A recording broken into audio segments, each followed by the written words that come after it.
I've said in a previous video that in order to understand fatherlessness and why it is that some fathers do not stay in their children's lives, you really need to understand fear. You really need to understand fear from a mother's perspective. So, my name is Kasim, and for the last year, I've been looking into these social and psychological reasons that lead to fatherlessness, absent deadbeat dads, and ultimately leads to lack of contact from biological fathers to their children. And as I was just saying a moment ago, most men and most of society does not really understand what the world of a woman is like. They really don't understand. And I can tell you that as a psychotherapist, I have a counseling practice where I work predominantly with boys and men.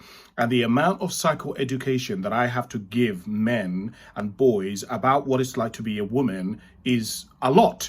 I have to explain to them because men, for example, one of the things that I'm constantly having to explain to men is the level of fear that women live under. Most men have not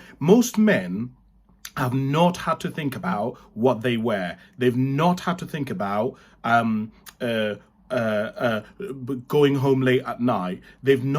Most men just go about their life independently. I remember I used to work in a pub, and one day a colleague of mine finished work at 5 o'clock and waited for an hour for one of our other colleagues to finish work so that they could walk home together. And I said, why the hell did you do that? Why don't you just go? You waited here, you just wasted an hour. And she said, because it's not safe. And what I'm trying to basically get people to understand is when a mother goes through divorce or separation, the level of fear that she goes through is insane. It's nuts.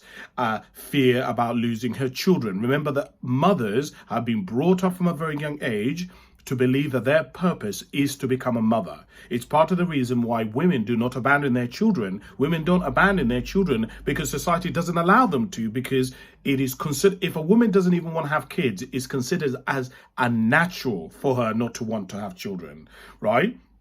And so when a mother goes through divorce, the level of fear about losing her children, the level of insecurity, you have to understand most women, when they get married, they basically rely on the man and not get married. They have a child. They rely on their man or their husband or their spouse to provide financially. And when they split up, a lot of men don't want to share the money. This is part of the reason why legally, when you get married, they'll have to split it in half, because if it was any other way, most men would not split it in half. Do you know the kind of fear that creates when you don't have money?